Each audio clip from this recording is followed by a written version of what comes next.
Bonsoir à tous. Le président Félix Tshisekedi vient de découvrir aujourd'hui l'état d'âme de la SNEL. Vous savez, quand vous vivez avec une personne et qu'on vous a toujours dit que non, cette personne est très dangereuse, vous vous dites non, moi je ne vois pas les dangers, non, je dois d'abord vérifier. Et alors aujourd'hui, le président Félix Tshisekedi vient de découvrir la vraie identité de la SNEL de la RDC. Parce que aujourd'hui, à cause de la SNEL, le président pouvait peut-être mourir. Pas mourir parce qu'on a bombardé son avion, mais mourir parce qu'il y a eu coupure d'électricité. Et ça, c'est trop grave. Trop grave parce qu'il n'y a aucune explication qui est conforme à cette situation. C'est une situation en fait inédite.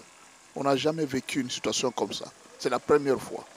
Voilà pourquoi ce qui fait dire aux autres qu'il s'agit pratiquement d'un attentat. D'un attentat. Ce n'est pas normal, ça doit être un attentat. Imaginez un peu que vous êtes en Djili, le courant part pendant près de 45 minutes. Que font les groupes électrogènes? Parce qu'il y a un problème. Quand l'avion voulait descendre, il y a eu coupure d'électricité.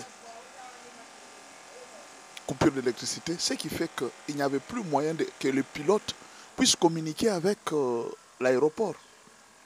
Alors nous allons faire une analyse par rapport à cette situation. La première analyse revient d'abord à ce que les autorités doivent prendre au sérieux tout ce que le peuple dit. Il y a très longtemps, la population ne cesse de s'inquiéter par rapport aux coupures intempestives d'électricité. Il y a des hôpitaux où on a perdu des enfants à cause de la SNEL.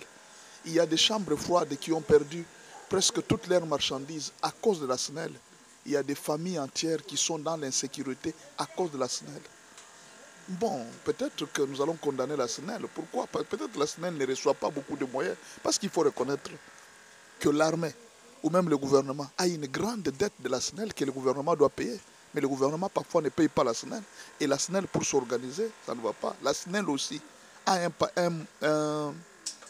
un personnel qui parfois ne donne pas, n'est pas vraiment digne. Parfois, hein, il y a des agents de la SNEL qui ne cadrent pas vraiment avec leur travail. Ils sont très corruptibles, ils peuvent s'organiser pour couper l'électricité par-ci, par-là. Bon, il y a à boire et à manger au niveau de la SNEL. Mais ces désordres-là, aujourd'hui, pouvaient occasionner la mort d'un président de la République. Et on aurait dit que le président a été tué à cause de l'électricité. Imaginez un peu quelle honte. Ce qu'on néglige à la base peut arriver demain une situation très sérieuse. Donc, moi, je pense que après ce moment, le président doit prendre au sérieux le problème d'électrification de la ville de Kinshasa. Il faudra vraiment comprendre ça au sérieux. S'il faudra mettre un budget conséquent et donner à la SNEL pour organiser les choses, afin qu'une telle chose ne revienne jamais. Il faudra que le gouvernement s'y mette. C'est une grande leçon, c'est un grand message pour la SNEL. La deuxième analyse qu'on peut faire, ça peut être un attentat. Un attentat, c'est-à-dire qu'il y a des gens qui ont été payés, peut-être, pour faire cela. C'est-à-dire qu'ils savaient que non, bon voilà, on va couper l'électricité, il n'y aura pas de communication. Soit il peut y avoir une attaque qui peut attaquer l'avion, soit l'avion peut être à court du carburant et l'avion ne saura pas se poser. On ne sait pas ce qui pouvait se passer. Peut-être qu'il y avait autre plan, mais on doit faire les enquêtes. Qu'est-ce qui s'est passé? Ça, c'est la deuxième analyse. C'est une situation parfois qu'il faut peut-être vérifier. Est-ce qu'il n'y a pas infiltration? Est-ce qu'il n'y a pas eu de pots de vin qui ont été versés pour que cette situation puisse se faire? On ne sait pas. En tout cas, il faudra qu'il y ait des enquêtes sérieuses, à commencer par les ministres qui est en charge de l'électricité et des énergies, jusqu'au DG des régies de voies aériennes. En tout cas, tous ces gens, parce qu'après tout, vous pouvez condamner aujourd'hui la régie des voies aériennes. Et ce n'est pas la régie des voies aériennes qui s'occupe de l'électricité. C'est la SNEL. Et il y a eu coupure de courant de la SNEL. Alors la SNEL devra rendre compte à cette situation.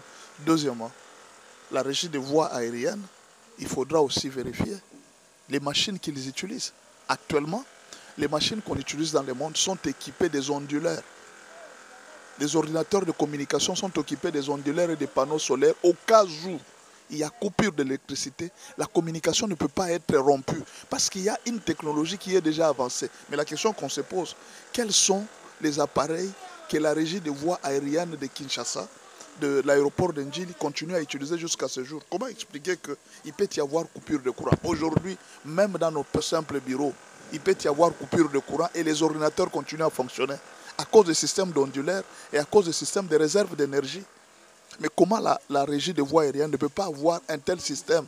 Au cas où il y a coupure d'électricité, il y a les panneaux solaires qui continuent à alimenter les moyens de communication. Et comment on ne peut pas avoir des moyens de communication mixtes qui peuvent utiliser l'énergie solaire et en même temps l'énergie... tout ça. Alors, il y a beaucoup de questions qu'on doit se poser.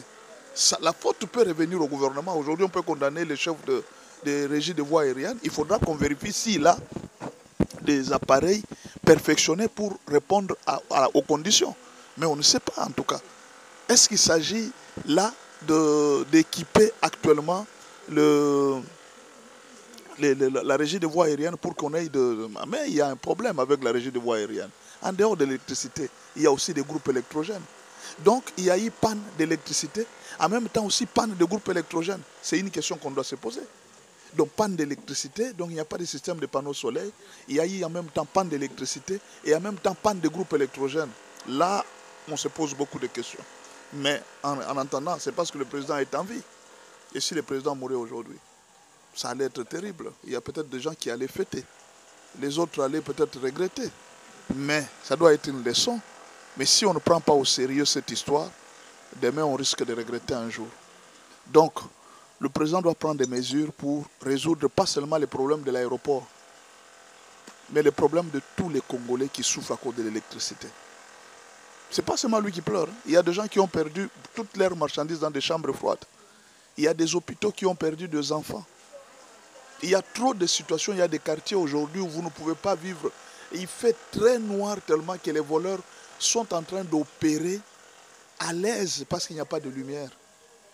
Donc, c'est une leçon qui doit pousser le président à prendre même l'électrification de la ville de Kinshasa au sérieux. Deuxièmement, il faudra faire les enquêtes sur les équipements que la régie des voies aériennes utilise présentement. Tout ça, ça doit venir en compte. Et puis, troisièmement, il faudra peut-être savoir aussi s'il y a eu un coût monté. Est-ce que les gens n'ont pas été payés pour préparer un coup par rapport à cette situation? Ça, ce sont des enquêtes qui vont nous révéler, on les saura après. Mais en attendant, par mesure de prévoyance, on a arrêté tous ceux qui ont été là. Mais bon, pour les arrêter aussi, il faudra respecter les normes d'arrestation. Alors c'est une situation très compliquée et très chaotique. On ne sait pas. Nous sommes en train d'attendre voir. Mais, en tout cas, les arrestations, c'est bien. Supposons que le président venait, ou bien il devait y avoir le président américain ou bien le président chinois qui est arrivé, et arrivé dans cette situation où le courant vient de partir. Le président doit recevoir. La quatrième chose, c'est qu'il faut savoir, ça peut être un sabotage. Un message qu'on a donné au président pour dire que nous pouvons te faire atteindre, nous pouvons te faire descendre à n'importe quel moment. Peut-être un avertissement qu'on vient de lui donner pour lui dire que non, fais attention, nous sommes capables de tout. Nous pouvons t'atteindre à n'importe quel moment. C'est un avertissement, ça peut être un avertissement peut-être des ennemis du pays qui viennent de lui donner. Un sabotage bien préparé pour lui dire que si nous le voulons, nous pouvons t'atteindre. Alors, si c'est un avertissement, il faut savoir tous ceux qui sont derrière. Et peut-être aussi la dernière chose, ça peut être un message que Dieu donne au président, de faire très attention. Un message. Dieu parle tantôt d'une manière, tantôt d'une autre. Mais c'est au président de se poser la question, pourquoi ça? Pourquoi Dieu a permis ça? Chaque fois que Dieu met une douleur, c'est pour permettre aux malades d'aller voir les médecins. Chaque fois que Dieu permet un échec, c'est pour pousser quelqu'un à chercher Dieu. Moi, je pense qu'à travers cette situation, le président peut encore entrer en prière pour chercher Dieu, pour poser la question à Dieu, pourquoi tu as permis que cela arrive? Peut-être que c'est un message. Les prophètes doivent aujourd'hui réfléchir pour dire, mais pourquoi le Seigneur a permis? Tout ce qui nous arrive, c'est pour notre bien. S'il n'est pas mort, c'est pour son bien. Mais aussi, il faudra que cette situation, le président puisse se poser la question, quel message Dieu veut m'enseigner? Y a-t-il un message? Est-ce que ça est venu à Kinshasa? Le président doit-il réparer certaines choses? Doit-il arranger certaines choses? Je pense qu'il ne doit pas être pressé seulement d'arrêter les gens, mais aussi de se poser la question, qu'est-ce que Dieu veut m'enseigner à travers cette situation. Peut-être qu'il y a un message particulier derrière cet événement. Dieu parle avec des signes. Dieu avertit.